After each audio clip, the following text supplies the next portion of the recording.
जय हिंद दोस्त, मैं गौरव कुमार आप सभी का स्वागत करता हूं सेल्फ स्टडी जीएस पॉइंट में। तो दोस्तों, पिछले क्लास में हम लोगों ने देखा कि इतिहास को 3 खंडों में बांटा गया है। पहला प्राक ऐतिहासिक काल, दूसरा आदि ऐतिहासिक काल और तीसरा ऐतिहासिक काल।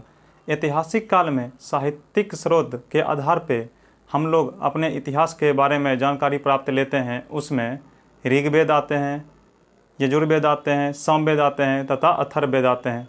ये चारों वेदों के बारे में हम लोगों ने कल पढ़ा और आज का टॉपिक है वेदांग, उपनिषद, आरण्यक। ये सभी आज का टॉपिक है। आइए आज हम लोग देखते हैं यहाँ से किस तरीके का क्वेश्चन पूछा जाता है। तो दोस्त, वेदांग, सबसे पहला क्वेश्चन है वेदांग। वेदांग किसको कहते हैं? तो वेद को समझने के लिए ही वेदांगों का रचना किया गया था। और वेदांग 6 प्रकार के होते हैं। अगर इसको याद किया जाए तो इसके एक ट्रिक हैं व्या, ज्यो, निशि, कच्छ। वेदांग जो होते हैं 6 प्रकार के होते हैं। तो पहला होता है व्याकरण, दूसरा होता है ज्योतिष, तीसरा होता है निरुक्त, चौथा होता है शिक्षा, पाँचवा होता है कल्प और छठा होता है छंद। तो आइए ये 6 प्रकार के जो वेदांग है उसके बारे में चर्चा करते हैं। देखिए दोस्त, पहला वेदांग वेद का ही अंग माना गया है। वेदांग जो है इसको वेद का ही अंग माना गया है और इसकी रचना जो किया गया था वेद को सही समझने के लिए, यानी भली भांति समझने के लिए वेदांग का रचना किया गया था। और वेदांगों की जो संख्या है वो 6 है। देखिए, हम लोगों ने बहुत कुछ पढ़ा होगा बुक में, लेकिन कुछ क्वेश्चन होते हैं जो ट्रिक पे नहीं याद रहते हैं और कुछ क्वेश्चन ट्रिक पे याद रह जाते हैं। तो देखिएगा, आप लोग करके प्रैक्टिस कीजिएगा। अगर ये याद हो गया तो याद कर लीजिए, 6 प्रकार का वेदांग आप लोग को याद हो जाएगा। ये ट्रिक है व्या, ज्यो, निशि, कच्छ। तो देखिए, व्या से हो गया व्याकरण। व्याकरण, इस व्याकरण को मुख के बारे में जानकारी मिलती है। व्याकरण से हमें मुख के बारे में जानकारी मिलती है। और ज्यो से हो गया ज्योतिष। ज्योतिष से हमें आँख के बारे में जानकारी मिलती है। उसके बाद आ गया नी। देखिए, यहाँ से अलग कर लीजिएगा, यहाँ नी, इसको अलग कर लीजिएगा। नी से आ जाएगा निरुक्त। निरुक्त से हमें हमारे शरीर की नाक और कान की जानकारी प्राप्त होती है। उसके बाद आ गया सी, शिक्षा। देखिए, यहाँ से सी अलग कर लीजिएगा, ये अलग कर लीजिएगा। शिक्षा से हमें मस्तिष्क की जानकारी मिलती है। उसके बाद आ गया कल्प। कल्प से हमें हाथ की जानकारी मिलती है। और लास्ट में आया छ। देखिए, क से आ गया कल्प। कल्प से हमें हाथ की जानकारी मिलती है। और छ से आ गया छंद। छंद से हमें पैर की जानकारी मिलती है। तो आइए देखते हैं शरीर को 6 भाग, शरीर का जो 6 भाग है इसे वेदांग में किस तरीके से बताया गया है। आइए देखते हैं। देखिए, पहला जो है व्याकरण। तो व्याकरण वेद रूपी शरीर का मुख बताया गया है। जैसा कि हमने अभी आप लोग को बताया, इसे मुख के रूप में बारे में बताया गया है। तो देखिए, व्याकरण वेद रूपी शरीर का मुख बताया गया है। और सबसे प्राचीनतम व्याकरण की बात की जाए तो अष्टाध्यायी। आप लोग जानते हैं सबसे प्राचीनतम व्याकरण जो है अष्टाध्यायी है। और इसके लेखक जो हैं आप लोग को भली भांति मालूम होगा, इसके लेखक पाणिनि हैं। इसके लेखक पाणिनि हैं। उसके बाद देखिए, व्याकरण में हम लोग को क्या जानना होता है। हम लोग व्याकरण पढ़ते हैं तो उसमें हम लोग को जानकारी ये प्राप्त होती है। इसमें समास पढ़ना होता है, संधि पढ़ना होता है, उपसर्ग पढ़ना होता है, प्रत्यय पढ़ना होता है, मुहावरा पढ़ना होता है, अनुवाद पढ़ना होता है, संधि विच्छेद पढ़ना होता है, अशुद्ध शुद्ध पढ़ना होता है। ये सब व्याकरण का ही भाग है। उसके बाद आइए ज्योतिष। ज्योतिष आँख। देखिए, शरीर का आँख के रूप में इसका चर्चा किया गया है। ज्योतिष में सबसे प्राचीनतम जो ज्योतिष की बात की जाए तो बृहत संहिता होता है। सबसे प्राचीनतम ज्योतिष बृहत संहिता। देखिए, एग्जाम में ज़्यादा कुछ नहीं पूछा जाएगा इस सबसे।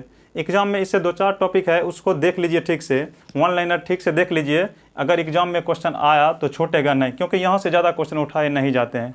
भली बात आप लोग एग्जाम देते होंगे तो वहाँ देखिएगा, यहाँ से ज़्यादा क्वेश्चन नहीं उठाए जाते हैं। ये जो है ये हम लोग को इतिहास की जानकारी देती है। इतिहास की जानकारी देती है, जो अपना इतिहास, भारत का इतिहास है, वो कैसे पहले क्या हुआ था। आइए कुछ बातें हैं देख लेते हैं। देखिए, ज्योतिष शरीर का आँख। प्राचीनतम अगर ज्योतिष की बात की जाए तो बृहत संहिता। आप लोग को मालूम होगा इसके रचनाकार कौन है। इसके रचनाकार हैं बराहमिहिर। इसके रचनाकार हैं बराहमिहिर। निरुक्त, देखिए निरुक्त में नाक कान की चर्चा किया गया है। यहाँ से कुछ ज़्यादा है नहीं। निरुक्त की रचना किसने किया? यास्क मुनि ने किया। निरुक्त की रचना यास्क मुनि ने किया। उसके बाद आइए शिक्षा। शिक्षा मस्तिष्क का अंग बताया गया है। शिक्षा तो सही में हम लोग को जो शिक्षा प्राप्त होता है मस्तिष्क से ही होता है, मस्तिष्क के कारण ही होता है, क्योंकि हम लोग साइंस में पढ़ते हैं न्यूरॉन मस्तिष्क की इकाई है। उसके बाद सेरिबेलम, सेरिब्रम, वो तो हम लोग साइंस में जब चर्चा करेंगे तो वो देख लीजिएगा। फिलहाल देखिए इस पे शिक्षा को मस्तिष्क का भाग बताया गया है। यहाँ से शिक्षा के बारे में कुछ ज़्यादा चीज़ जानकारी नहीं होती है। आइए कल्प के बारे में जानते हैं। कल्प, कल्प जो है शरीर का हाथ का भाग बताया गया है। कल्प जो होते हैं ना 4 प्रकार के होते हैं। पहला स्रोत सूत्र, दूसरा धर्म सूत्र, तीसरा शुल्ब सूत्र, चौथा गृह सूत्र। ये 4 जो हैं, ये 4 एग्जाम की दृष्टि से बहुत महत्वपूर्ण है। आपको किस तरीके से पूछा जाएगा, डायरेक्ट एग्जाम में आपसे ऐसे नहीं पूछा जाएगा कि कल्प कितने प्रकार के होते हैं। आपसे एग्जाम में पूछा जाएगा इनमें से कौन कल्प के भाग नहीं है, कल्प के भाग नहीं है। देखिए इस 4 में 3 दे देगा, 4 में 3 दे देगा, 1 नहीं देगा। जैसे मान चलिए स्रोत दे देगा, धर्म दे देगा, गृह दे देगा, शुल्क जगह कुछ दूसरा दे देगा। शुल्क जगह पे रख लीजिए ना कीर्षक दे देगा, कीर्षक। तो उसमें हम लोग को हटाने के लिए होता है कल्प के भाग नहीं है, तो इसमें हम लोग टिक करेंगे। पहले ये चारों अगर आपको याद हो जाएगा तो वहाँ आप भली भांति अलग कर लीजिएगा। अगर याद नहीं हुआ तो वहाँ आपको परेशानियाँ हो सकती है। आइए स्रोत सूत्र में क्या बताया गया है, आइए इस बात को देखते हैं। स्रोत सूत्र में बताया गया बड़े बड़े यज्ञ, जैसे हम लोग इतिहास में पढ़ते हैं ना अश्वमेध यज्ञ, जैसे बड़े बड़े जो यज्ञ होते थे रामायण में पढ़ते थे अश्वमेध यज्ञ, वैसे बड़े बड़े यज्ञ की चर्चा स्रोत सूत्र में किया गया है। और दूसरा बताया धर्म सूत्र। धर्म सूत्र में पुरुषार्थ की भावना को, पुरुषार्थ की भावना के बारे में बताता है। जैसे मतलब कौन है जो बोले थे इतिहास में, भाग्य पर भरोसा वही करता है जिसमें पुरुषार्थ नहीं होते हैं। शायद आप लोग देख लीजिएगा, शायद मुंशी प्रेमचंद्र बोले हैं। उसके बाद आया गृह सूत्र। गृह सूत्र में है पारिवारिक नियम, गृह सूत्र में पारिवारिक नियम। और चौथा है शुल्ब सूत्र।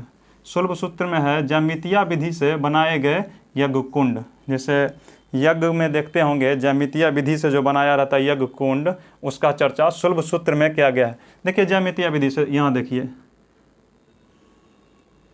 यज्ञ का कुंड जो होता है ना ऐसा होता है।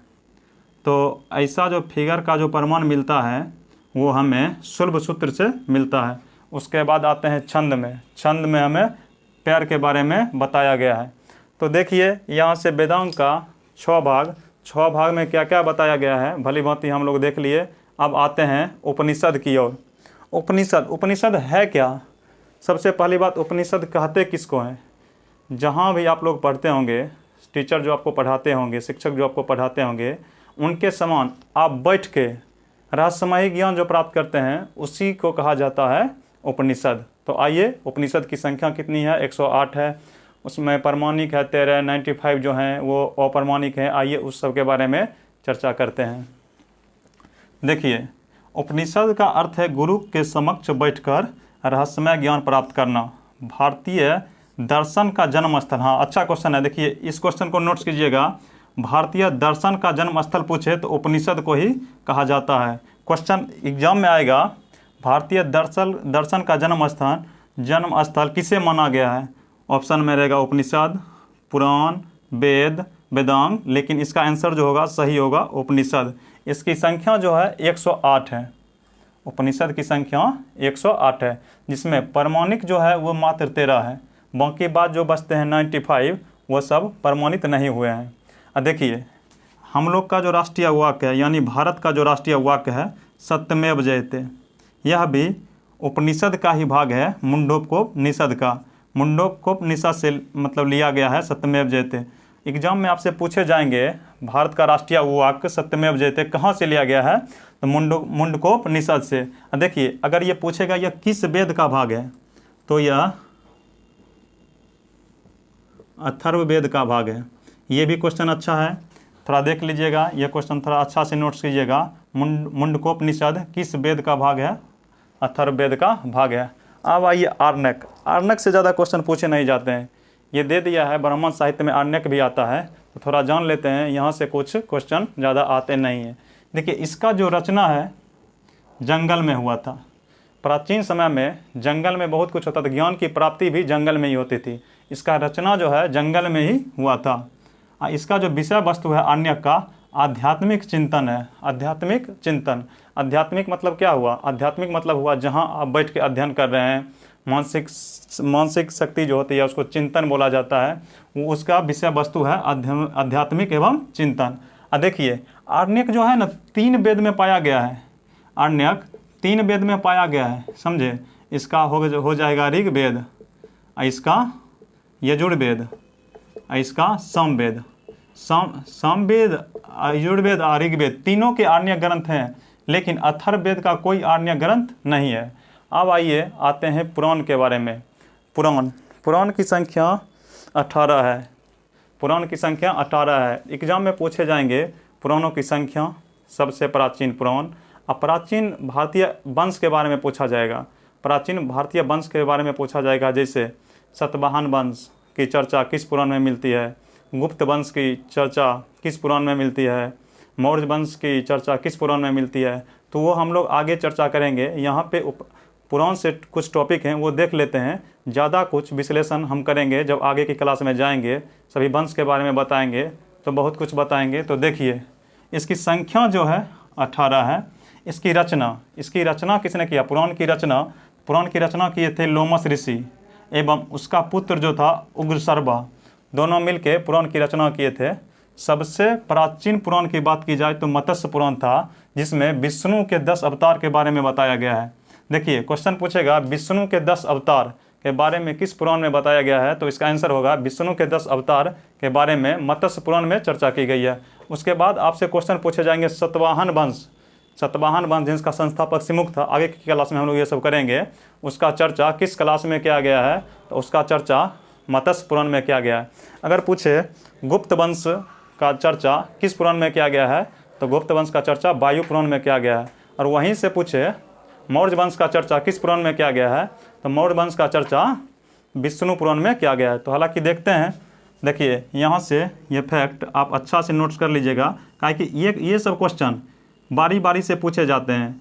जहाँ से क्वेश्चन नहीं पूछे जाते हैं मैंने आप लोगों को बता दिया, लेकिन जहाँ से पूछे जाते हैं आप लोग नोट्स कीजिएगा। सतवाहन वंश मत्स्य पुराण के अंदर आता है। गुप्त वंश की चर्चा हमें वायु पुराण में देखने को मिलती है। उसके बाद मौर्य वंश की चर्चा हमें विष्णु पुराण में देखने को मिलती है। तो आइए एक बार और रिकॉल करते हैं। रिकॉल करने से आप लोग को फ़ायदा होगा। जो चीज़ आप पढ़े, जो चीज़ हो सकता है नहीं समझे, दोबारा समझते हैं, ताकि उससे आपका डाउट क्लियर होगा और हमको भी खुशी होगी जो आप जान गए। काहे कि मेरा यहाँ आना टीचर बनना नहीं है, मेरा यहाँ आना अपने दोस्त को अपने साथ लेके आगे बढ़ना है। तो आइए देखते हैं। वेदांग, वेद का ही अंग इसे माना गया है। वेदों को समझने के लिए भली भांति इसका निर्माण किया गया था, जिसे वेदांग कहते हैं। वेदों की कुल संख्या जो है 6 है। इसका ट्रिक है बया ज्यो निशी कच्छ। बया ज्यो निशी कच्छ। बया से होया व्याकरण, जिसके बारे में हम लोग जान गए हैं, इसे शरीर का मुख के रूप में बताया गया है। दूसरा होगा ज्योतिष, तीसरा हो जाएगा निरुक्त, चौथा हो जाएगा शिक्षा, पांचवा हो जाएगा कल्प और छठा हो जाएगा छंद। देखिए, व्याकरण के बारे में हमने आप लोग को बता दिया। वेद रूपी शरीर का मुख के बारे में बताया गया व्याकरण में। सबसे प्राचीनतम व्याकरण जो है अष्टाध्यायी है, जिसके लेखक पाणिनि है।